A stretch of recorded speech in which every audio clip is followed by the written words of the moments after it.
Well, hello there. This is my fourth time filming this video, and I feel like I'm gonna kill myself. Welcome back to my channel, you guys. My name is Mercedes, and you're watching Sadie Says channel. So for those who don't know me, I am a small shop owner. I make handmade hair accessories like this one you see here. Handmade bows, turbans, scrunchies, you name it. So today I want to dive into the pop-up shop world. So if you have a small shop and you've been thinking about starting to do pop-up shops, stay tuned, because I am going to tell you how pop-up shops helped me out this summer, why I think it's a great idea for you to start doing pop-up shops, and I am going to let you know how much I made off of the pop-up shops that I did. So far I've done only 3, but I plan on doing as many as I can. So without further ado, we're going to hop right into this video. This is I'm going on to almost 2 years of doing a small shop, running a small shop. And I, for the most part, sell online on a website, www.bopeepco.com. And I love selling on a website. Let's be honest, like, you get to stay home, you can work in your pajamas, nobody even has to really see your face. And those are all like really good perks, you know, of working from home and running a small business online. I will say that there are busy seasons and there are slow seasons. And busy seasons and slow seasons, they change. So my slow season might not be slow for you, and your busy season might not be busy for me. I guess it just depends on what you sell, who's your target market. If you're selling swimsuits, I would imagine your peak time would be spring and summer, you know? That's pretty much what got me into doing pop-up shops. So my first year running Bo Peep, things were going good. I was making some money online. I was feeling like, yeah. And then I got to a certain point in the year, around May, when sales just dropped. They dropped, and I was like, what's going on? Nobody likes my shop anymore? From about May to, I would say, August. So it was whenever the weather started changing, things started heating up. That is around the time where I took a dive, like my shop took a dive. So that was 2018, summer of 2018 is when I first noticed it. But like the newbie shop owner that I was, I didn't know what to do. So what I ended up doing was having a whole bunch of sales. Like every week there was a sale, 30% off this week, buy one get one half off this week. And it got to the point where I was pretty much like the sale lady. If you're having a sale all the time, then a sale just loses its pizzazz. So it's not even like it drew a lot of people in. And I would even say I used to get a lot of messages wondering when my next sale is going to be, or what's the next sale? Is the next sale going to one up the sale going on now? And you don't want to be the sale lady. It's stressful. It doesn't help your shop out. And it kind of makes you like the Walmart of handmade goods, in my opinion. So that was my first year for my slow season, was summer. And here is why I even think summer was slow. For my shop, at least. I don't know if you have a handmade shop and you don't experience that in summer and your summers are bomb. Leave that in the comments, because I'm so curious to know, like, are we all on the same page? Is summer just slow for everyone? But here's my theory of why summer is a little bit slower. And even some of my customers have messaged me before telling me like, oh, you know, I love that item. Your new arrivals look amazing, but I'm going on vacation. So summer is the time of vacation. People are out and about. They're saving their money to go on trips, not just indoors like they are in winter and fall. So in winter and fall, depending on where you live, I'm in California, so it's pretty much warm all year round where I live. But in certain places, it's not that way. So certain places, fall and winter, it might be snowing. It might be raining all the time. So people are more inclined to order their stuff online because they don't want to leave the house into a blizzard or whatever's waiting for them outside. They're willing to buy online and skip the drama of the weather. But in summer, the sun is shining, People are out and about. They're not just sitting on their phones waiting for your new arrivals. And that is my opinion about summer.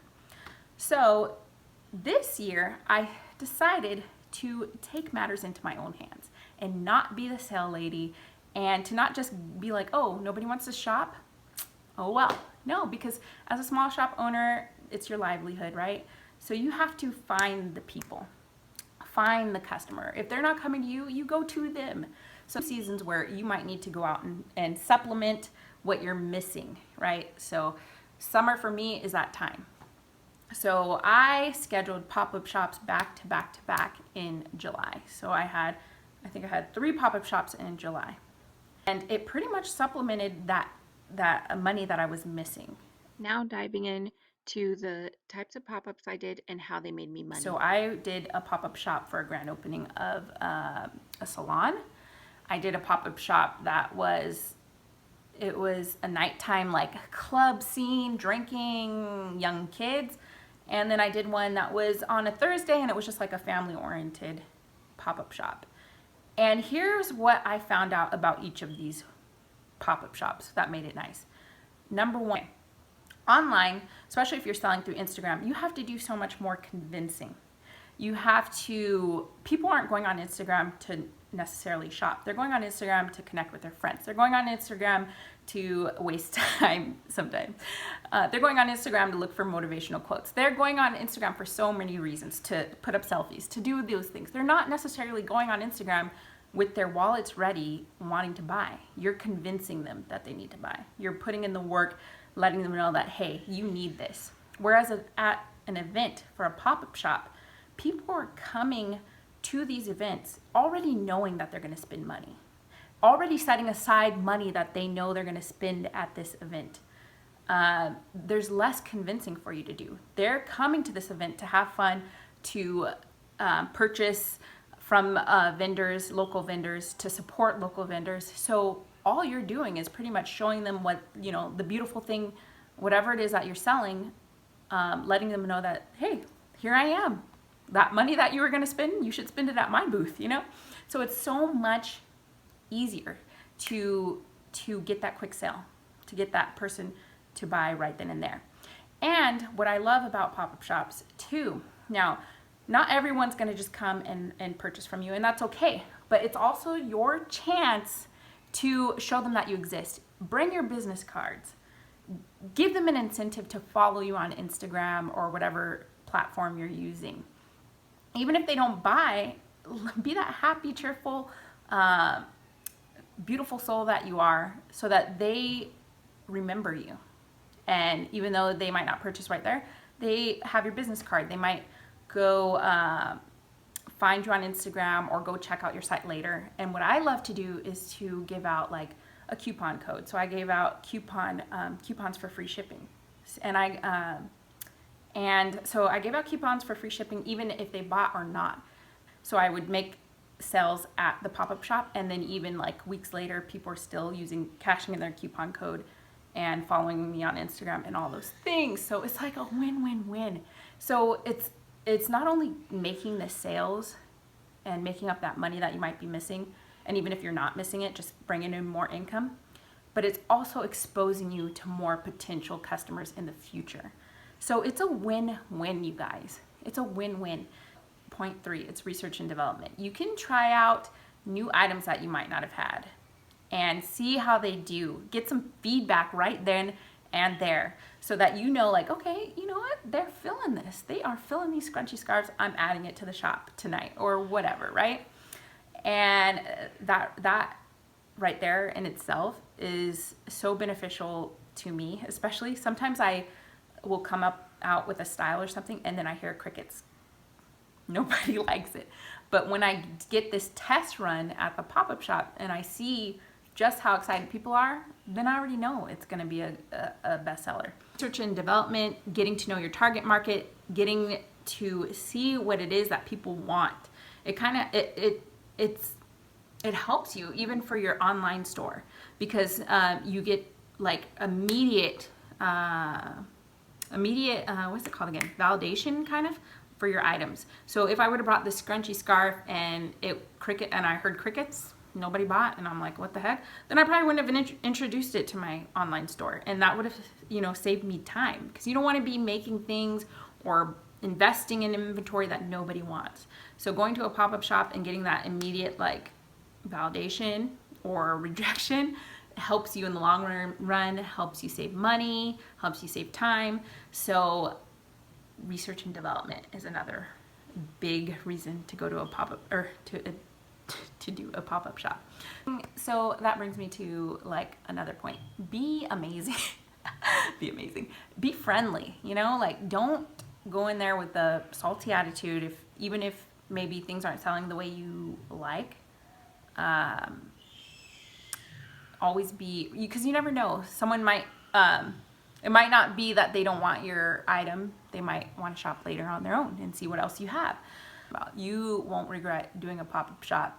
It's a little bit of an investment up front, because if you are an online store, then there's going to be some things that you need to get before you enter a pop-up shop, because you know, when you're selling in person, there's going to be some things like you need, like a table, a lot of things that I want to do a follow-up video and let you guys know what items you do need for a pop-up, because there's a checklist of items that you need, and I didn't know what I needed. I kind of just had to look it up for myself, but I think it would be a lot easier if I give you guys a list of things that I had to get in order to be prepared for this pop-up.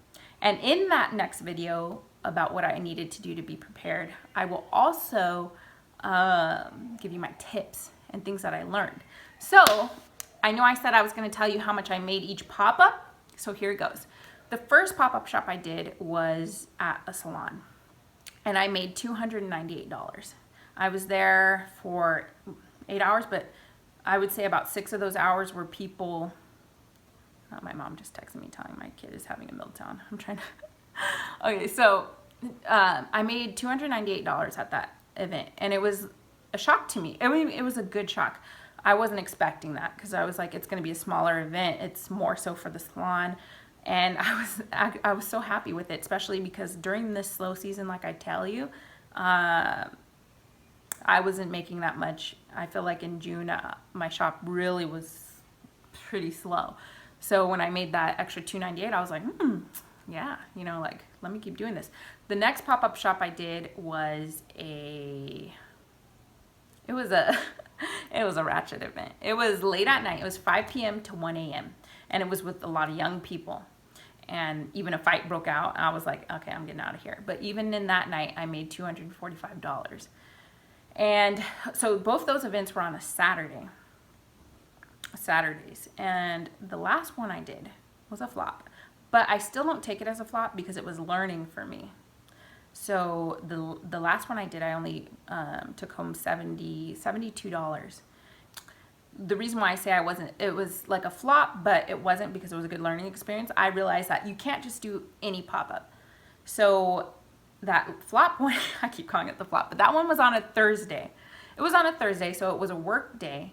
It was 108 degrees out. It was on a Thursday, and it started from 5 p.m. and ended like at 10. So to me, on a Thursday night, if it's 5 o'clock and 110, I'm not going there. Like, as a customer, I'm not leaving my house and to go walk outside in 110 degrees.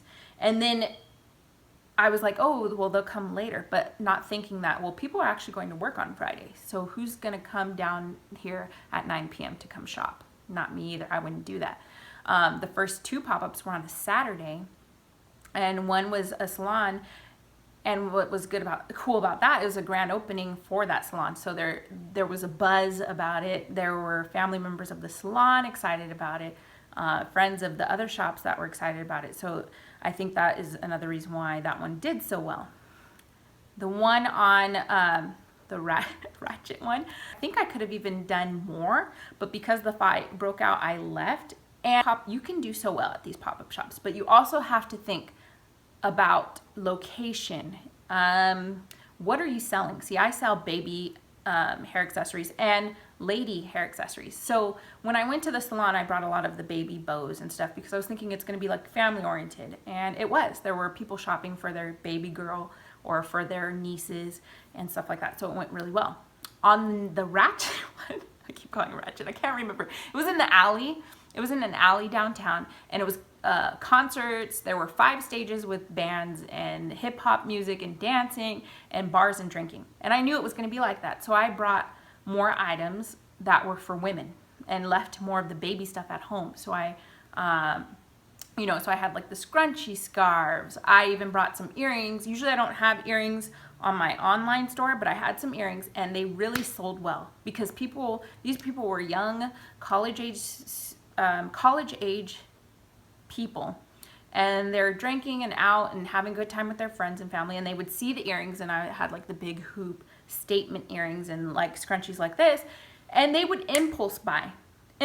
Like, oh my gosh, that's so cute, I need to wear that now, like that would go so cute with my outfit now. And they were just buying.